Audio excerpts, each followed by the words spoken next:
अलंकार म्हणजे काय आणि अलंकाराचे काही प्रकार आपण अभ्यासणार आहोत. अलंकार म्हणजे भूषणे, दागिने, शरीर शोभायमान दिसण्यासाठी अंगावर दागिने घालतात. शरीराची शोभा दागिने अधिक खुलवतात.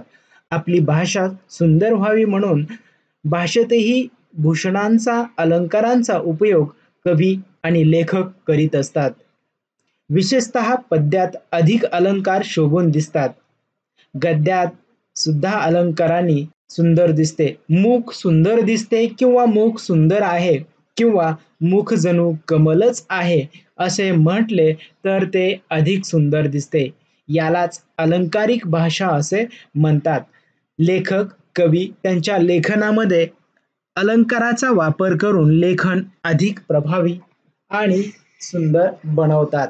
अलंकारिक भाषण किंवा अलंकारिक लेखन सर्वांना आवडते. भाषेत असा चमत्कार दोन प्रकारांनी आणता येतो. जसे बीजा हवी निगराणी हवी मायेची पाखर लख प्रकाश निर्मळ त्यात कष्टाचा पाझर. या पद्यात चरणातील शब्दाच्या योजनेमुळे ते चरण वरचेवर गुणगुणावेसे वाटतात. यात नाद माधुरी असल्यामुळे ते गेय म्हणजे गाण्यास योग्य झाले आहे. ही सगळी किमया अलंकारामुळे साध्य होते. बीजा हवी निगराणी हवी मायेची पाखर लख प्रकाश निर्मळ त्यात कष्टाचा पाझर.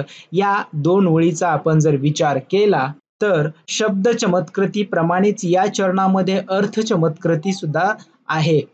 बियातून अंकुर बाहेर येण्यासाठी काय हवे असते हे कवीने किती सुंदर शब्दात सांगितले आहे. दोन्ही चरणाच्या शेवटचे शब्द पाखर आणि पाझर या पंक्तीमध्ये नाद माधुर्य आणण्यासाठी कवीने योजले आहेत. या दोन शब्दामुळे ओळीमध्ये नाद माधुर्य साध्य झालेलं आहे. पद्यामध्ये शब्दाची किंवा अक्षराची पुनरावृत्ती असले की त्यामध्ये नाद माधुर्य येते. असा शब्द चमत्कृती पद्यात योजना केली तर पद्यात शब्द अलंकार असतो. पद्यात अर्थाची चमत्कृती प्रामुख्याने आलेली असेल तर त्या पद्यात अर्थ अलंकार असतो. असे अलंकाराचे मुख्य दोन प्रकार पडतात, शब्द अलंकार आणि अर्थ अलंकार. शब्द अलंकाराचे प्रकार आपण गेल्या व्हिडिओमध्ये पाहिले. अनुप्रास अलंकार, यमक अलंकार आणि श्लेष अलंकार. आपण हा व्हिडिओ पाहिला नसेल तर वर येणाऱ्या आय आकाराच्या लिंकवर क्लिक करून आपण तो व्हिडिओ पाहू शकता. आजच्या व्हिडिओमध्ये अर्थ अलंकार, यामध्ये उपमा अलंकार, उत्प्रेक्षा अलंकार, व्यतिरेक अलंकार, अतिशयोक्ती अलंकार, दृष्टांत अलंकार, स्वभावोक्ती अलंकार आणि विरोधाभास अलंकार असे एकूण 7 अलंकार आणि त्या संबंधीची माहिती पाहणार आहोत. सर्वात अगोदर अर्थालंकार म्हणजे काय ते या ठिकाणी दिलेलं आहे. दोन सुंदर वस्तूमधील साम्य दर्शवून पद्यामध्ये अर्थ चमत्कृती आणली जाते, तेथे अर्थ अलंकार होतो. बहुतेक अर्थ अलंकार अशा साम्यावर आधारित असतात. त्या 4 गोष्टी महत्वाच्या असतात. पहिली गोष्ट येते उपमेय, दुसरी उपमान, तिसरी समान आणि चौथा साधर्म्य सूचक असे हे 4 मुख्य घटक असतात. प्रथम आपण या 4 घटकाविषयी माहिती घेऊया, त्यानंतर आपण अलंकाराचे प्रकार पाहूया. सर्वात अगोदर उपमेय. उपमेय कशाला म्हणतात? ज्या गोष्टीचे वर्णन कवी करत असतो तिला अलंकारात उपमेय असे म्हणतात. मुख कमलासारखे सुंदर आहे या वाक्यामध्ये मुखाचे वर्णन कवी करत आहे म्हणून मुख हे उपमेय आहे. ज्या गोष्टीचे कवी वर्णन करत असतो त्याला अलंकारामध्ये उपमेय असं म्हटलं जातं. पुढचा घटक येतो उपमान. आता उपमान कशाला म्हणतात ते समजून घेऊया. उपमेयाचे साम्य ज्या दुसऱ्या गोष्टीची कवी दाखवतात तिला उपमान असे म्हणतात. वरील वाक्यात मुखाचे साम्य कमलाशी दाखवलेले आहे म्हणून कमल हे तेथे उपमान आहे. अलंकारातली तिसरी गोष्ट पाहणार आहोत, समान धर्म. उपमेय आणि उपमान यामधील साम्य दर्शवणाऱ्या गुणधर्माला साधर्म्य किंवा समान धर्म असे म्हणतात. वाक्यात उपमेय, मुख आणि उपमान, कमळ यामध्ये साम्य दाखवणारा गुण सुंदरता हा आहे. चौथा घटक येतं साधर्म्य सूचक. उपमेय आणि उपमान यामधील साम्य दर्शवणाऱ्या शब्दाला साधर्म्य सूचक शब्द किंवा साम्य सूचक शब्द असे म्हणतात. वरील वाक्यात कमलासारखे मुख यातील सारखे हा साधर्म्य सूचक शब्द आहे. अशा पद्धतीने अलंकारातील हे 4 महत्वाचे घटक पाहिले. आता पाहूया पहिला अलंकार उपमा अलंकार. आता उपमा अलंकार कशाला म्हणतात ते पाहूया. उपमेय हे उपमानासारखेच आहे असे जेथे वर्णन असते तेथे उपमा हा अलंकार असतो. उपमा अलंकारास सम, समान, सारखे, वाणी, जसे, तसे, प्रमाण, सदृश, परी, तुल्य यासारखे एखाद्या साम्यता साधर्म्य सूचक शब्द असतो. या अलंकारात 2 भिन्न गोष्टी साम्य पाहिले जाते. एक वस्तू दुसऱ्या वस्तू सारखी आहे असे वर्णन असते. 2 वस्तूंमधील साम्य चमत्कृतीपूर्ण रीतीने जेथे वर्णन केलेले असते तेथे उपमा हा अलंकार होत असतो. आता याचं उदाहरण पाहूया. सावळाचा रंग तुझा पावसाळी न भापरी. येथे सावळा रंग हे उपमेय आणि पावसाळी नभ हे उपमान आहे. दुसरा अलंकाराचा प्रकार आहे उत्प्रेक्षा अलंकार. उत्प्रेक्षा अलंकार केव्हा होतो? उपमेय हे उपमानच आहे असे जेथे वर्णन असते तेथे उत्प्रेक्षा हा अलंकार असतो. उत्प्रेक्षा अलंकारात जणू, जणू काही, जणू काय, की, गमे, वाटे, भासे म्हणजे यापैकी एखादा साधर्म्य सूचक शब्द असतो. जर दिलेल्या उदाहरणामध्ये जणू काही, जणू काय, की, गमे, वाटे, भासे इत्यादी शब्द आले असतील तर उत्प्रेक्षा अलंकार होतो. उत्प्रेक्षा अलंकारासाठी जणू, गमे, वाटे, भासे, की असलाच एखादा शब्द वापरून 2 वस्तूंमधील सारखेपणा दाखविण्याचा प्रयत्न असतो. आता पाहूया उत्प्रेक्षा अलंकाराचं उदाहरण. एक, ती गुलाबी उषा म्हणजे परमेश्वराचे प्रेमच जणू. दुसरं उदाहरण, सोने, चांदी, रत्ना मानकांचे दुकानच हे जणू.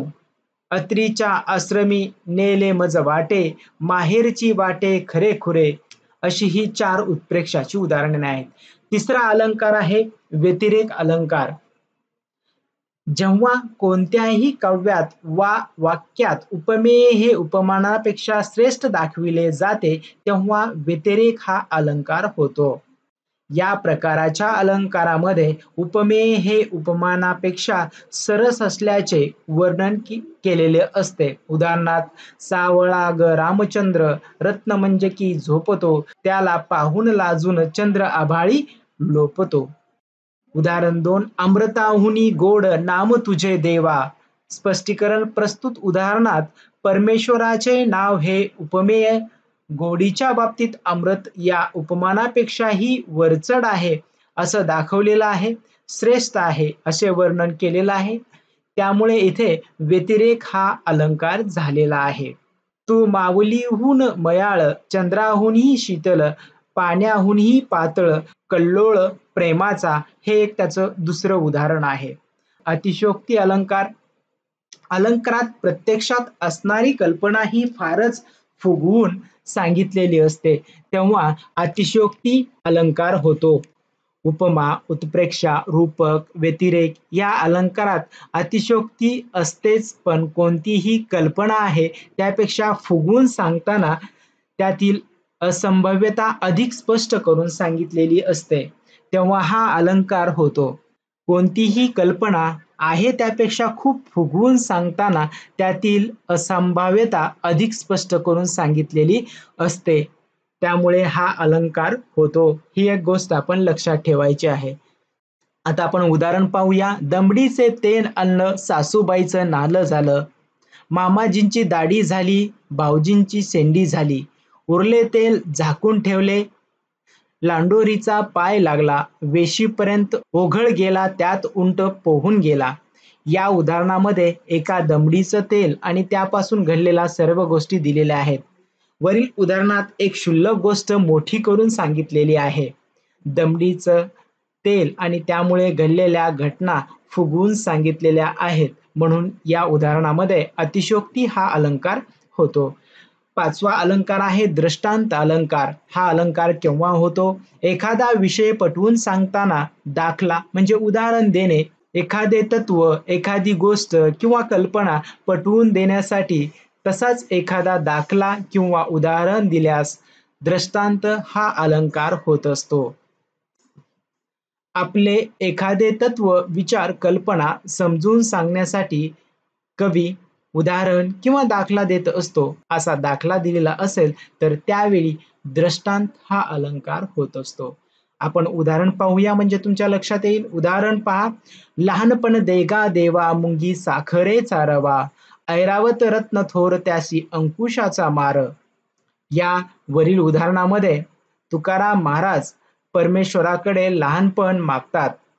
ते कशासाठी हे पटवून देताना मुंगी होऊन साखर मिळते, ऐश्वर्य संपन्न ऐरावत होऊन अंकुशाचा मार खावा लागतो, अशी उदाहरणे देताना त्यांनी या गोष्टी लहानपण मागण्याचं त्यांचं कारण त्यांनी स्पष्ट केलेलं आहे. म्हणून वरच्या उदाहरणामध्ये दृष्टांत हा अलंकार होतो. स्वभावोक्ती अलंकार. एखाद्या व्यक्तीचे, प्राण्याचे, वस्तूचे स्वाभाविक स्थितीचे, हालचालीचे यथार्थपण वैशिष्ट्यपूर्ण वर्णन केलेले असल्यास स्वभावोक्ती अलंकार होतो.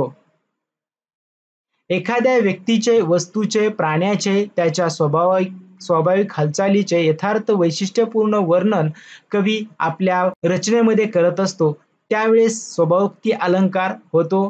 ही एक गोष्ट आपण लक्षात ठेवायची आहे. आता उदाहरण पाहूया. मातीत ते पसरले अतिरम्य पंख, केले वरी उदर पांडूर निष्कलंक, चंचू तशीच उघडी पद लांबविले, निष्प्राण देह पडला श्रमही निमाले. या ओळीमध्ये, या 4 ओळीमध्ये एका पक्षाचं उदाहरण दिलेलं आहे, जो की मृत म्हणजे मेलेला आहे आणि तो मेल्यानंतर तो कसा पडलेला आहे त्याचं वर्णन या ओळीमध्ये दिलेलं आहे. मातीत त्याचे पंख पसरलेले आहेत, त्याचं उदर निष्कलंक झालेलं आहे, चोच उघडी आहे, पाय लांबविलेले आहेत आणि प्राण नसलेला देह तो जमिनीवरती पडलेला आहे आणि त्याचे सगळे श्रम म्हणजे कष्टही संपलेले आहेत, असं हे या ओळीमध्ये उदाहरण केलेलं आहे. दुसरं उदाहरण पाहूया. गणपत वाणी विडी पिताना चावयाचा नुसतीच काडी, म्हणायचा अन मनासीच की या जागेवर बांधीन माडी, मिचकावूनी मग उजवा डोळा आणि उडवूनी डावी भवई, भिरकावूनी ती तशीच द्यायचा लकेर बेचव जैसा गवई. हे त्याचं दुसरं उदाहरण. या ठिकाणी गणपत वाणी याच्या स्वभावाचं वर्णन केलेलं आहे. वरच्या उदाहरणामध्ये एका पक्षाचं केलेलं आहे. अशा वेळेस स्वभावोक्ती अलंकार होत असतो. 7वा प्रकार आहे विरोधाभास. हा अलंकार केव्हा होतो? एखाद्या विधानाला वरवरचा विरोध दाखविला जातो पण तो वास्तविक विरोध नसतो, तेव्हा विरोधाभास अलंकार होत असतो. विरोधाभास म्हणजे विरोधाचा भास या अलंकारामध्ये असतो. जरी आंधळी मी तुला पाहते, सर्वच बोलू लागले की कोणी ऐकत नाही, मऊ मेनाहुनी आम्ही विष्णुदास, कठीण वज्रास भेदू ऐसे. अशी ही 3 उदाहरणं आहेत या उदाहरणामध्ये. म्हणून या वाक्यामध्ये विरोधाभास हा अलंकार होतो. अशा पद्धतीने मित्रांनो आजच्या व्हिडिओमध्ये आपण उपमा अलंकार, उत्प्रेक्षा अलंकार, व्यतिरेक अलंकार, अतिशयोक्ती अलंकार, दृष्टांत अलंकार, स्वभावोक्ती अलंकार आणि विरोधाभास अलंकार असे 7 अलंकाराचे अर्थालंकाराचे प्रकार पाहिले. मित्रांनो आपल्याला व्हिडिओ आवडला असेल तर लाईक करा, आपल्या मित्रांना शेअर करा आणि या अगोदरचा व्हिडिओ आपण पाहिला नसेल तर आलेल्या लिंकवर क्लिक करून आपण या अगोदरचा अलंकाराचा व्हिडिओ पाहू शकता. असेच नवनवीन व्हिडिओ पाहण्यासाठी चॅनल सबस्क्राईब करायला विसरू नका. भेटूया पुढील एका नवीन व्हिडिओमध्ये. धन्यवाद.